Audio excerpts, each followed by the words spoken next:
it's $23, but crossed out next to it is $40. And there's a little thing once you add it to your cart that says you have to add $60 more of product to get this deal. So to get the deal that takes you from $40 to $23, you have to add another $60 worth of product. My first thought was like, wow, that's fucking genius, because you just added another reason. Like, it's not that you're just giving me free shipping. Pay more, buy more. Yeah. I mean, the cogs on their shorts of what, like $1, maybe, if that, at their scale. It's just another reason to go and add more things. This is Limited Supply, the place for refreshingly real takes on what D2C is really like. We're your hosts, Nick and Moiz. Let's start talking about money. Nick, you and I always talk about 3PLs and our poor experience with them. I want to talk about one that people are having a really good experience with. It's called Red Stag Fulfillment. It's owned and operated by e-commerce entrepreneurs. They're spectacular. They have 3 guarantees: 0 shrink, 0 mispacks, 0 missed shipments. In 2024 year to date, they have 99.993% accuracy across inbound inventory, order accuracy, and on-time shipping. That's 99.993%. That actually blows my mind. If you want to learn more, go to redstag.com/limited. Once again, that's redstag.com/limited. Okay, Moiz, we are back. Season 8, episode 5. We're both wearing the same thing as last week. Is that a coincidence? Did we plan that? All right. So today we've got kind of a fun agenda. I was trying to think like what to talk about for those who are listening. Moiz and I texted that he would do one episode's entire agenda and I would do the other. And I always feel weird pressure in that situation because I feel like you always come up with the better topics, or you just have cooler topics. But I've got actually 4 or 5, but I think we'll get through 3. Okay, great. So do you want to start with private label or a TikTok brand, or kind of the shift from D2C brands, or I guess like brands is when we were working on them, to more like how Gen Z has treated D2C brands? TikTok brands. Okay. So there's a TikTok brand. It emerged during the same time as COVID. It's called Halara, Halara. And, like the women that listen to this are probably going to laugh because they're going to be like, how have you guys not heard of this brand? This is everywhere. For the record, I've heard of it and have always kind of been fascinated by them, but really just dove into their story recently. So essentially it's a comfortable, fast fashion athleisure brand, which, the founder is, I think, based in Singapore, or that's at least where their headquarters is. She sort of saw that athleisure as a category was booming during COVID, but all of the main options here, you think of Lululemon or Alo or Vuori, were pretty overpriced, or maybe not overpriced, but like just expensive in general. And her whole goal was, how do we make the same type of stuff with the Shein model? Fast fashion, quick designs, get things out quickly, high margin. I don't know if they have warehouses here or if they ship directly to the US like Shein does to take advantage of those tax savings, but I would assume they do. But, this is a category that's growing at about 9% year over year. What's interesting is kind of how they grew. So they mainly leverage influencers and customer content, which is something we were talking about last episode about, how do you grow that TikTok channel? That's really where they grew a lot. So as influencers and customers would post, their whole goal was to take paid dollars and spark those posts. So initially they wouldn't really go out and be like, hey, this is our ad campaign and these are our evergreen ads. They would just say, okay, who has posted about us recently that, their post did well because they were authentically talking about it, and how do we go pay them so that we can light their ad up and push that to even more millions of people? And they totally dominated the organic social game. They got, I don't know when this stat was pulled, but over 10 billion views on TikTok and 50 million views on YouTube, which is pretty much unheard of. Like, even I think Aritzia is way less than that, even though they've been around for a much longer time and have a bigger brand presence. On Instagram, they have about 2 million followers and they average 10 to 20,000 likes, which is huge because you see a ton of brands on Instagram, like even Hintwater, I think, has 50 or 100,000, but they get 30 likes per post. And so it's like there's real engagement here. On TikTok, they have a lot of followers, but they don't get a lot of views. However, their customer videos, like if you search Halara or Halara dress, the videos that are produced by customers, those have millions of views. Anywhere from 500,000 to 3 million views on some of the larger side ones. So then I started to think like, okay, these guys are, very similar to like a celebrity brand in the sense that they have this huge coverage of eyeballs and impressions and interest. How do they capitalize on this on the shop side? So one big sales channel for them is TikTok Shop. I don't remember exactly what it was, but I did read that they either, they were constantly like, they're on the list of top TikTok Shop products sold or biggest sellers on TikTok Shop. They've sold hundreds of thousands of units just from what I've seen of a variety of SKUs, from their dresses to their leggings to their shorts. And that's just from looking at their shop and seeing the number of units sold. Many of their products have thousands of reviews on TikTok Shop itself. So those, wow. I don't believe those are directly just pulled from their site. I think these are separate. And then the other thing that I thought was fascinating, and maybe I just hadn't seen it before, but I saw it last night, was they actually had stats around shop performance. So TikTok pulls this in. It's very similar to, I'd imagine, like Facebook's page rating or page score. Like, how you get your business manager, you could see your page score, like how well is your brand basically perceived or loved by other people. If you're serving annoying ads or if you don't ship your product on time, then they ding you. So under their shop performance, products that have, or out of their reviews, how many reviews are 4 or 5 stars? That was 83%, which I thought was solid. Out of their TikTok reviews? Is that what you mean? The TikTok reviews? Okay, yeah, that does sound solid.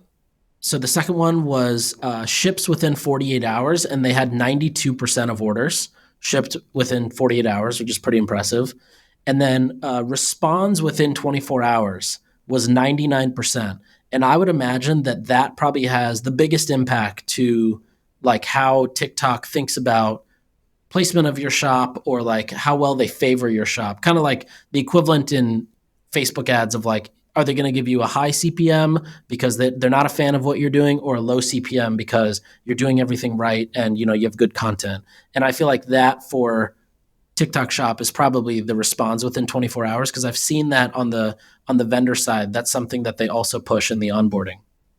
That's interesting. So you think that like responding to questions is the most, like, I think TikTok, like, there's this thing that it's supposedly in like China, what happens is if you have bad credit, you can't like stay at nice hotels or get on fast trains. Wow. Like basically everything is hampered. All your ability to like live a normal life is hampered if you have bad credit, or if like, you're basically defaulted on a lot of loans. I don't know if that's true or not, or if I'm just like reading headline articles on Wall Street Journal and Reddit that are, racist, but it could be either of them. But I feel like that's what TikTok does in some ways, where they're like, okay, great. You didn't ship this out fast enough. We're going to ding your reputation. Okay, you responded to a customer quickly. We're going to improve your reputation. They're building a Klarna score for every single merchant. Cloud score. And saying, okay, this is a good merchant to deal with. This is not. I'm sorry, isn't it Klarna? Wasn't Klarna like the cloud management? What was it called? Not Klarna, Cloud. Cloud, yeah. Sorry, Cloud, yes. Yeah, they're building a cloud score, yeah. Yeah, I agree. And like even similarly on Facebook, if I spent 6 p.m. to 8 p.m. responding to every single comment on every single ad for that day at Hint, our next day of Facebook performance would be better. If we wouldn't respond to ads the day before, the next day was just not good. They would totally favor people responding to everything. And also it's like from an engagement standpoint, if you respond, you get them to respond again, like you're just adding more engagement to all your stuff. I agree with that. I just don't know if it's because you're engaging with it or because you've deleted all the negative ones. Oh, that's a good question. Well, technically, you're like, because now you've done like, there's 12 fewer hours of like, I hate Nick Sharma and Hint Water as like the top comment on all the ads. So I think I'm not saying that. I'm saying obviously I hate one as a joke, but like I honestly don't know if it's because you're doing a good job engaging with people or because you're deleting everything. I really don't. That's a good question. That is a good question. And as a result, I think that if you're spending $20,000 a day on Facebook, you probably want somebody looking at your Facebook ad comments every 2 hours to make sure that you're doing a good job engaging people and like removing bad comments. Yeah, I think actually when we got to that 20K a day threshold is when I had hired somebody full time whose entire job was comment moderation. Yeah, it makes sense. So then I thought, all right, TikTok Shop is obviously a lot of sales, but it's not their only channel. And so what do they do on their site that is also so different? First off, you know how similar web numbers tend to be, I don't know, anywhere from like 15 to 40% lower than what the actual site traffic is? What would you guess the similar web number is for their site visits per month? Like, I've never heard of the brand. All I know is they have 2 million Instagram followers. So I'm going to say 1.7 million a month, but I've got I don't know anything about their revenue. This is the first time I've heard of their brand. So I'm just completely guessing. Okay, you're not terribly off. For context, Fashion Nova is at 22 million and Shein is at 30 million. Halara is at 4.5 million. So I would imagine they're probably, let's just say around 7 million is my guess. Wow, that's a ton. It's a ton of traffic.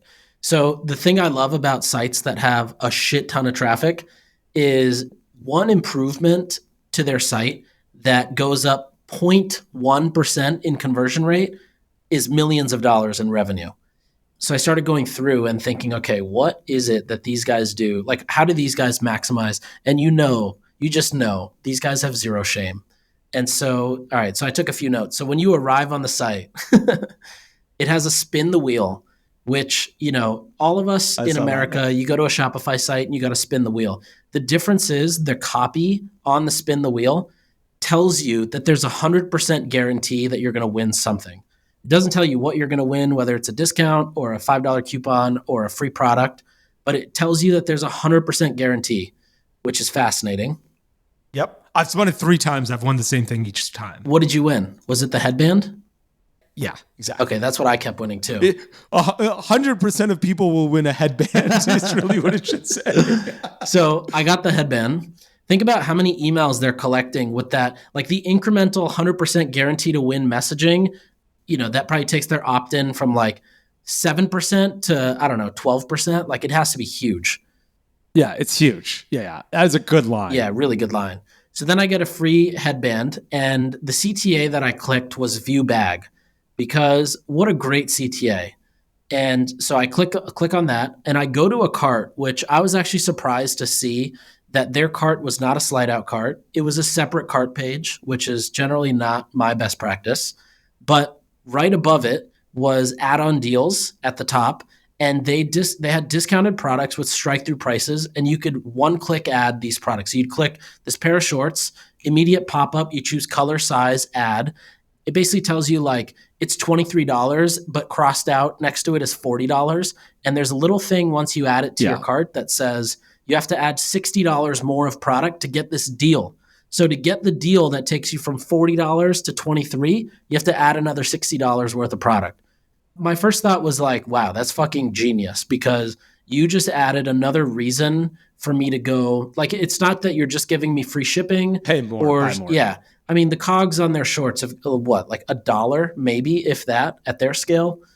It's just another reason to go and add more things, where it's not a mystery gift where I'm like, if I add things, then maybe I'll see what I'm getting.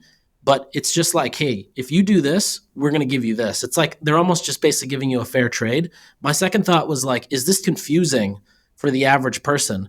But like, there's no way these guys would be doing it if it was confusing and it didn't work. Oh, it's almost like, let's say you get 20% off if you spend $100 or more. Yeah. And you add an item for $20 to your cart. They're showing you $16 and they're like, add $84 more to get this price. They're showing you there's a discount applied, even though you haven't hit the threshold, is really what. Oh, yeah, exactly. Which is really clever. Yeah. Does that make sense? Totally makes sense. They're like, okay, great. Here's the discount you'd get if you hit the threshold. Yeah, that is fascinating. Another interesting thing that they do, that as soon as I saw this, like, it reminded me of your native cart where you had the coupon code, but their version of the Moiz coupon code in cart was calling out the subtotal and the saved. So when you have something in your cart and it's a strike-through price, it actually separately calls out in a different color how much money you're saving in this current order. The saved. That is really interesting. Then right below that is another like merchandise section, which says you may also like. It's got a bunch of other products that, like whatever. It's either A, and I don't know this because I'm not a female shopper, but it's either A, they only focus on a certain number of SKUs, or they know the take rate on certain SKUs is much higher, so they merchandise it that way, or B, based on whatever I had in my cart, those shorts, then it gave me recommendations that they know have a high take rate based on what's in the cart. I'd imagine it's the latter. But this you may also like section has other products below that are bundled. So it's like it'll show me leggings and it'll say, 3 for 2 or buy 2 for 49 instead of one, one is like 34.95 or something. So I thought that was also fascinating because it's like not only did they above where the items are pitch you on getting a discounted product, but right below they're going to hit you with a different version of the same thing. But like from a messaging standpoint, the way they convey it, it feels like it's a different offer entirely, even though it's the same type of thing. And lastly was I went throughout their site also. I didn't find anything else that was that great. Obviously their site speed is super fast, but they did have a really cool thing on the PDP, or not super cool, but like, basically buy more and unlock free gifts as a result. So on top of all the discounts that are in the cart, they don't message those same discounts on the PDP. The messaging is separate so that I'm assuming you don't get confused. But on the PDP, they tell you, hey, if you spend $79, we're going to give you a free keychain, which, the COG's got to be like a nickel on that. If you spend $139, you get like a crossbody or waist bag. If you spend $179, you get a free gym bag, which obviously if you're us, you think of that and you're like, what a margin play. But to the average person, they're probably like, oh, I'm at $67. Well, if I spend 12 more, I'm so close to getting the keychain. I wonder how they figured out those pricing thresholds. If it was like, let's find our 3 most common AOVs and let's do something that is, 12% above our 3 most common AOVs. And let's put the gifts there to get people over that hump. Yeah, that's a great question. I'm not sure how they figure that out either. Amazon does something like this. Actually, if you buy groceries on Amazon, they started charging for shipping, and they give you a discount on shipping based on if you spend over $100, you get free shipping. But if you don't, like there's reduced tiers, like get over 50, and I think it's like $6.95. Over 100 is free, and they'll be like, you're this far away from free shipping on whenever you add something to your cart. Obvi does something I think interesting as well, which is like the more you add, they're like, this is how far you are from a free gift. Like, okay, you added this much in your cart already, so you're this far away from a free gift. I think that's really good. This site does seem incredible. The prices also seem I'm a little worried. Like, last episode we talked about fads versus sustainable businesses. I wonder, is this business around 10 years from now? Basically, because everywhere I go, they're throwing, when you load the site, yes, there's the wheel, but there's also a thing that says, do you want push notifications from the site, like coming from your Chrome browser? And then afterwards, it's like, give us your phone number for 25% off so you can get texts. And then those, if you don't do this wheel, there's a little free gift thing. Like there's a lot being thrown at you at any given time. But I agree, the discounts to increase AOV are such a good idea for these guys, because you're right. The goods cost them 50 cents. The biggest thing that their biggest cost is going to be shipping. So they want to be able to fill up that box, and they're doing a really good job of that. Yeah. Here are a couple of things. Like I also love that they have a sticky add to cart button or add to bag button on the checkout page. They have a sticky continue the checkout page button.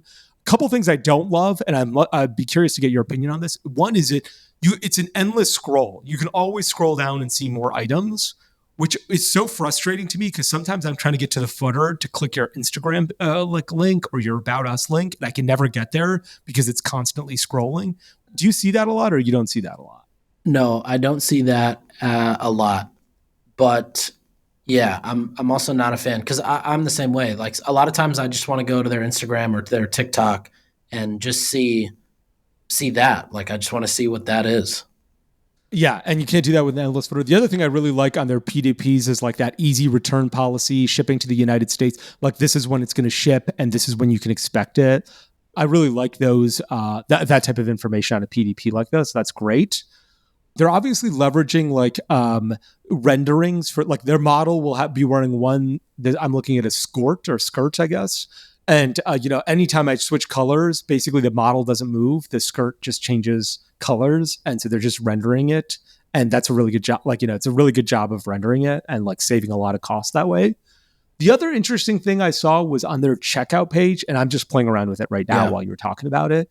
is when you click checkout, the first thing you're met with is a very clear enter your email address right here. It's almost like they're so worried that you're going to get away from like their abandoned, like they want to get you onto their abandoned cart flow almost more than I think they want the purchase. They're like, please enter your email address right here. Like you can't see all of the other fields that you want to fill out just yet until you do this abandoned cart thing and you click, you agree to receive marketing emails from us.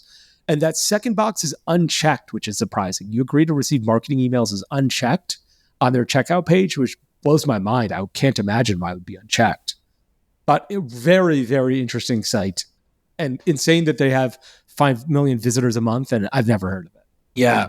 Makes me realize I don't know anything about this industry.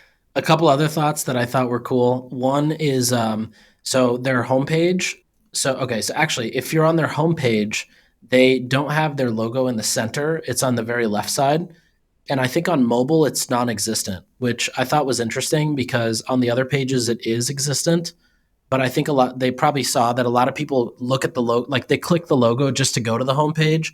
And if you're already on the homepage, then why distract somebody again? I thought that was interesting. Another one was on their homepage, they actually have like an explore tab, which is interesting too, because it's basically an opportunity for them to just show off their products or sort of like educate people on what their products are. This explore page also leverages a good amount of UGC, which I thought was interesting.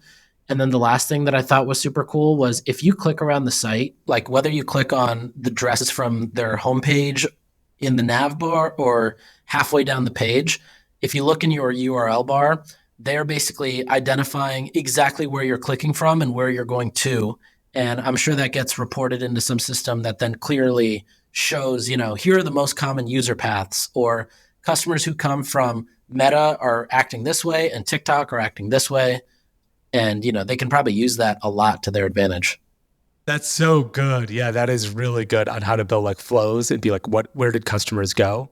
I've also never seen this. This isn't related. This isn't related really, but they've got like the registered trademark R in a circle in the URL. Have you ever seen that in the past? No, where do you see that? I'm going to put it in our chat right here. Like there's an R, which doesn't show up in this link actually, but in my, right after Cloudful on my URL bar, there's a little R with like a circle around it to say like it's a registered mark, which I've never seen that in the URL. Yeah, interesting. Never seen that either.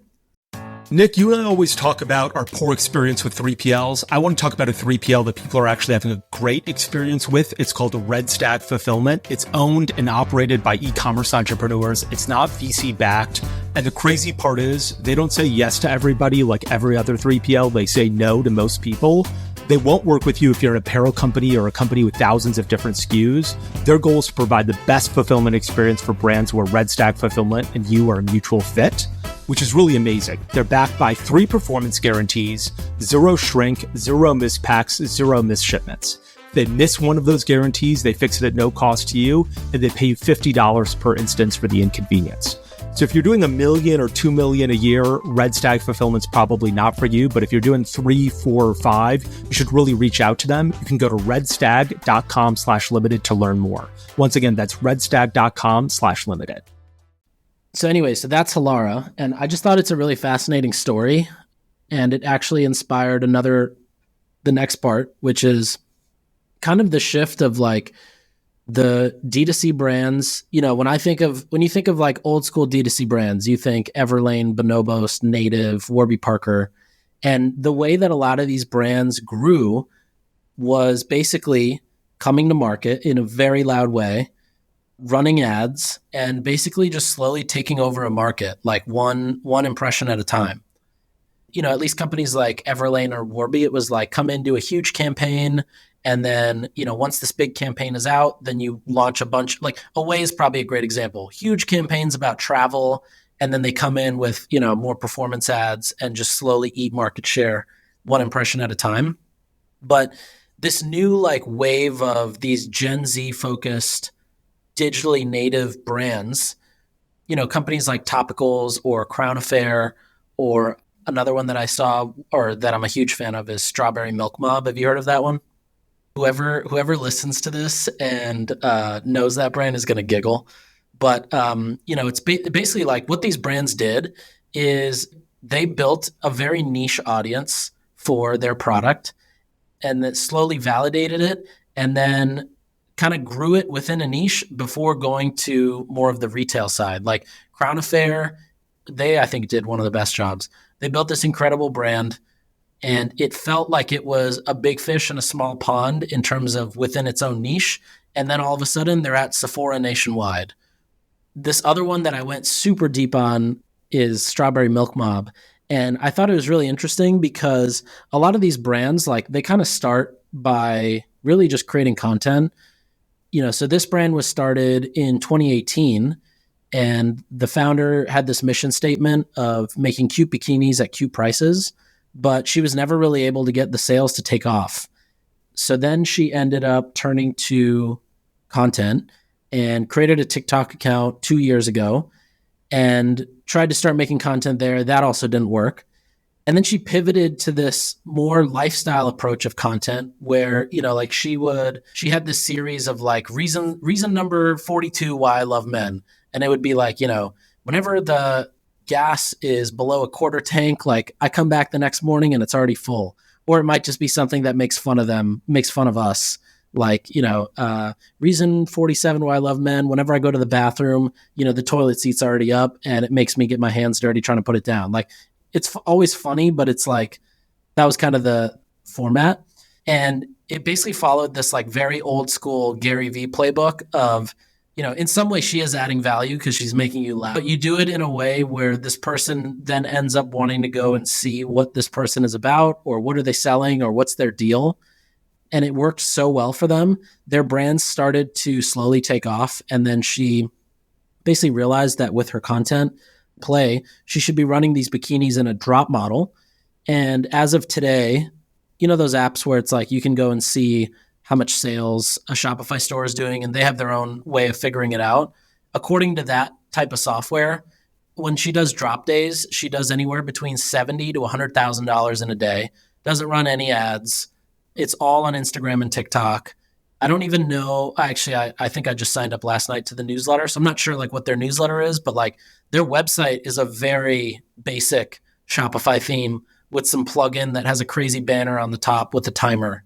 And it's nothing fancy. But it got me to think that there really is no excuse. If you've got a good product, there's no excuse why you can't get it out there. And it also made me think like the prior way of selling things, or, it used to be that like whoever has the audience always has the leverage. And with the way these platforms are shifting, I think it is whoever is the best at creating content will be the one with the leverage and will end up winning. So how much do you think Strawberry Milk Bob does in a year? Well, the estimates I saw on that Shopify thing was probably like 8 to 10 million a year. That sounds right. I would guess that's still actually a little bit high just going through this site because I'm like, okay, it's so ridiculously unoptimized. There's no call to action button on the hero image. I'm not sure if you saw this, but on the cart page, like the checkout button is really low. It says, please check your address and items in your cart before purchasing. Blueberry can't, I don't know what Blueberry even is. Blueberry can't make changes after you place the order. You guys, double check, triple check. Who cannot make changes after you place the order? What's going on here? Like, what's the problem? You don't like, huh? Like I'm like, what? So Blueberry and I think Coconut are like the character names for her sisters. So her name is Georgia, and then she's got two sisters. One of them goes by Blueberry, I think, and one of them goes by Coconut. I think that's right. Okay. Somebody is definitely laughing listening to this. Okay, and why can't Blueberry make any changes after you place it? What does Blueberry do then? What's her job? There's drops? There's no customer service? There's no ads? What is Blueberry's job then? Yeah, I'm not sure. Do you know Danny Duncan, YouTuber? No. So No. Danny's a YouTuber. So we've been friends for probably 7 or 8 years now. And I've seen his own merch line grow. Go to DannyDuncan69.com. Yep. I'll text you the link so you have it. No, I'm there already. Okay, guess how much revenue this site probably does in a single year? I've been on it for about 5 minutes or for about 5 seconds, but I don't know, $10 million? Yeah, probably around double that is my guess. There's something so interesting about e-commerce stores created by influencers where they almost don't give two shits about design and quality of design. They just they get some shitty Shopify template and they just slap their pictures up and it's go time. It is really amazing. Yeah. I do admire that this woman is like double check, triple check LMA, like laughing my ass off, just check. Like that is really interesting. There's a great, there was these brothers that graduated college. I used to watch a lot more basketball than I do today, but their father he's like, I'm starting a brand called Big Baller. And he's like, my son could beat Michael Jordan. And so one guy, he's starting this brand called Big Baller and he was selling like shoes and jackets. And one guy was like, hey, I ordered my jacket or I ordered my shoes and it's been a month. They haven't been delivered. And the customer service was, I guess you're not baller enough then. Like, it wasn't like, oh, our bad. Here's a tracking number. It was, the fault is on you. You're not a baller enough. And I'm like, okay, this is kind of awesome, but kind of outrageous. So I do appreciate like the kitschy nature of these things. Going back to our last episode, I wonder for them too, is this a fad or is this something where they're going to have to transition now into that more mature type of brand that, has lasting power? Yeah, I think often influencers, like the first way they monetize, sometimes they're like, we don't know how to monetize. And so an easy way to do that is to be like, let's have merch or a store, something to link to where basically someone can give us their credit card number and get something. I'm sure this isn't the only way Danny Duncan monetizes. I'm sure he has better ways than this or more other ways than this. But I feel like this makes a lot of sense. I get why you do this. Totally. Okay. Last thing I want to talk about is private label brands. So how much do you like the world of private label brands? I love the world of private label brands. Okay, amazing. So in the last basically 2 years, Walmart, at least from what I've seen, Walmart's made a huge push on celebrity brands. Lots of our Sharma clients who are celebrity brands, whether it's Feastables or Chamberlain Coffee or Blocks, they're all in Walmart doors nationwide and with open arms from Walmart. And along with their other efforts, these brands bring so much new foot traffic into their stores, which is why Walmart has become obsessed with celebrity brands. A big part of their game with hot deals or like hot brands like this is that Walmart is probably hoping that you're going to come in for a Feastables bar, but you're going to leave with a cart valued at, $47 on the way out. So then you think, okay, what do these retail channels have baked in that all these D2C brands don't? And when I say retail channel, I mean really like Walmart, and that's margin. Like they know that when they sell something for $4, they're buying it for $2 or $2.50. And what do all these D2C brands have that retailers now are obsessed with and want? That's loyalty. I believe that's one of the reasons why so many of these retailers have started to build their own private label brands, in addition to, of course, the margin savings that come. But, Trader Joe's, Walmart, Target, Costco and Kirkland Signature, Aldi's, Amazon, they all benefit from their private label brands. And of course, the revenue that comes from it. Trader Joe's even employs their retail equivalent product to make 85% of their store sales. So they don't produce anything themselves. They just go to the same equivalent and get it done. Costco does it too. Like Costco vodka is actually Grey Goose vodka, even though most of their revenue just comes from membership fees. But Walmart just launched their biggest new private label brand in 20 years. Did you see this? So it's called Better Goods. And right off the bat, I love that it's spelled lowercase and it's grammatically incorrect. It's one word instead of two. They launched 300 items, mostly around $5, but up to $15 across multiple categories: frozen, dairy, snacks, beverages, pasta, soups, coffee, chocolate, and more. They also have 6 other, or a ton, but 6 that I thought were recognizable, other private label brands: Great Value, Members Mark, Market Side, Freshness Guaranteed, Old Roy, and Parents' Choice. And I started to think more around the world of private label brands. And for some reason, it also kind of gives me a similar vibe to, or it puts me in the same thinking space as is there a world where franchising works for D2C brands? So then I started digging more into the world of private label, and basically into the grocery category, about 25% of products are sold private label. In snacks, it's about 10%, and beauty and personal care is 7.5%. So then I was thinking what would work well for private label and what wouldn't work well for private label. I thought what wouldn't work well would be consumables, anything that's your kids like Tums, or maybe it's like Sudafed. Like, I don't know that, well, I guess Sudafed, like you get a lot of private label, but I thought for some reason consumables might not be up there. Another one was art and musical instruments, and the other one was beauty. Although I think beauty could maybe cross over. Then I started to think, what could Target and Walmart make from a private label standpoint? And I'm curious to get your thoughts. The few that I thought of, one was in the sports space. Like, I don't know why we're selling Wilson basketballs or Penn tennis balls. Those should all be private label. The other one I thought was camping and outdoor gear. So like tents, beach towels, those fire starter logs. Like, I don't know why those aren't private label yet. Supplements was another one, like generic supplements, whether it's your greens powder, colostrum powder, vitamin C, vitamin D, whatever. Major appliances, like if you walk into Best Buy, half the store is now appliances.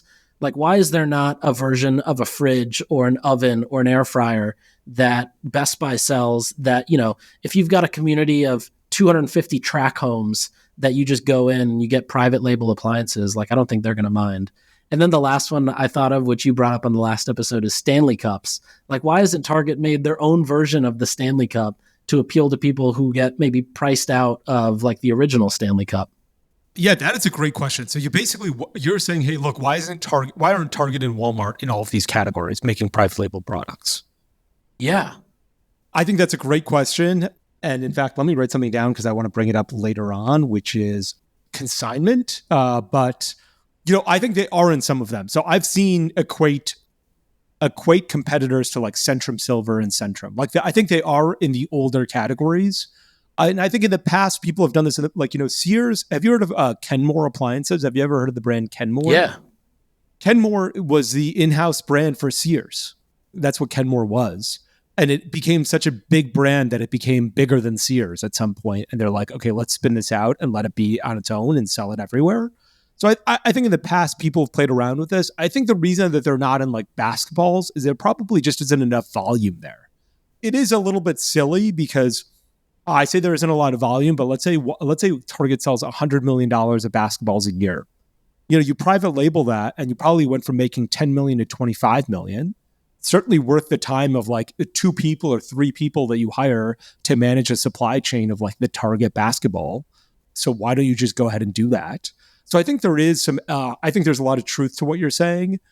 The reasons against it would be, one, like, is it worth the effort? Like, is that $15 million important to Target? Maybe not. And the other reason against it is, at what point do you piss off the brands? Like, at what point are you like, anyone who comes in, I compete with so quickly, where you're like Aldi, like no one's at Aldi because Aldi's just like private label. Trader Joe's is mostly private label. Not to say they wouldn't go in there. I'm just curious, like, at what point are people like, this is a private label shop? But I think that Target and Walmart are far from that. I think Target and Walmart probably should be doing a lot more products. When you were pitching Native, were you ever worried that these guys would come out with their own private label version? And like, how did you think about that?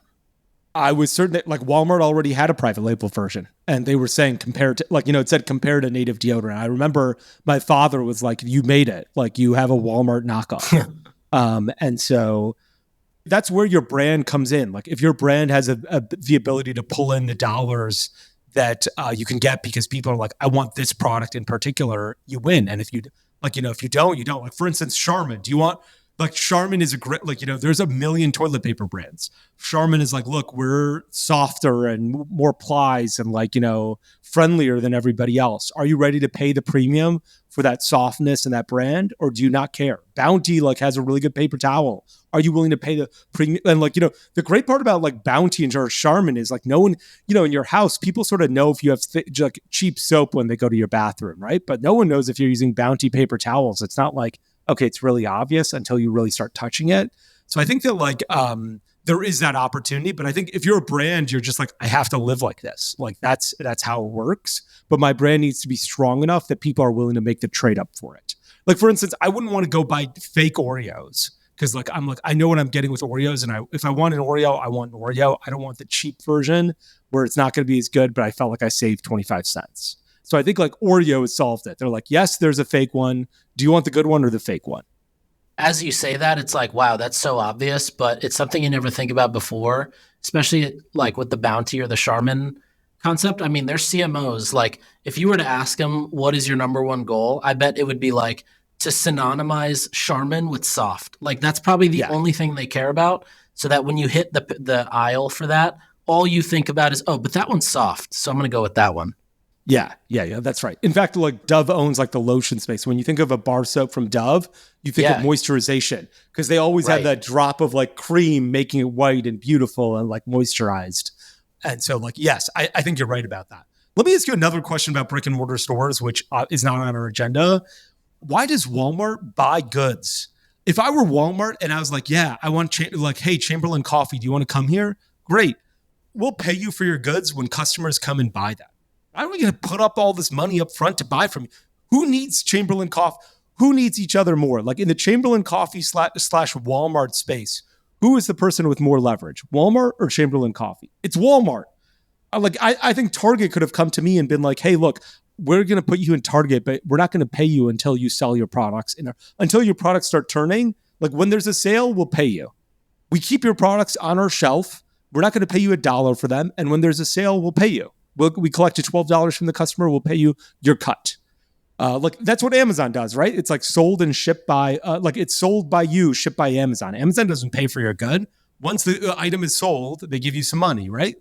I'm shocked that Walmart and Target aren't using more of their leverage to be like, I'm going to let in the celebrity brand, or I'm going to let in the startup, but only on the condition that it's consignment, that the good sits in my store and I only pay for it when it's sold.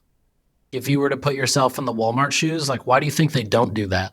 Is there any advantages around, like would Procter & Gamble agree to do that? Like if you went to Tide Pods and you were like, we're only doing, but I guess maybe it only works for like newer brands. Yeah, I think with P&G, they probably have a lot of they have less leverage than they do with like newer brands. And P&G actually has agreed to some terms where they're like, they get paid much faster than everybody else, but they offer a discount in order to get paid faster. So like there's been a negotiation around P&G's like terms and everything. But like at Target, they're like, okay, well, we need to you send us a product and we'll pay you in 30 days or 60 days. I'd be like, if this product doesn't sell, we're never going to pay you. It's just going to sit here. Why am I going to put all this cash up? We're going to keep the cash. And when your good sells, we give you the money. Until then, we're not going to give you any money. And if you're like Curie deodorant, don't you just say yes to that? Because you're like, I need to get into Walmart or I need to get into Target. And I'll go find the financing elsewhere. I'm shocked that Walmart and Target haven't done this. In fact, I would say, no problem. I've set up my own financing department. You need to finance your PO from Target. This guy, here's my finance department. They'll finance it for you. They'll pay you 60% of the price. You get paid 60% up front of what you would have if you need the money right now. We should try to get that answer. That's such an interesting question. I wonder why they don't do that. Me neither. I don't know the answer. And I was thinking about that when I was walking around the other day. And I was like, why are they giving anybody money? I'd be like, I fucking own 4,000 stores. I'm Walmart. I'm not going to give you $1 until 90 days after I sell your item. I get the float from it. Why would you get the float? There's got to be billions of dollars that is just tied up between we've paid for it, but it's not sold yet. Yeah. Billions of dollars at Walmart, billions of dollars at Target. And instead they could sit on their balance sheet. They could use it as a source of financing. They could put it in a bank and get interest on it. Like there's so many opportunities for these companies to do that. And yeah, you can't do it against Anheuser-Busch, but you can do it for the startups. Interesting. All right. Well, that's all I've got for today. Hopefully awesome. That was great. Appreciate that agenda. Yeah. And we'll be back next week for episode 6. Thanks for tuning in. We'll be back next time to cut through the noise in CPG, retail, and e-commerce. And if you enjoyed this episode, then why not share it with a friend? And be sure to subscribe wherever you listen so you don't miss the next one.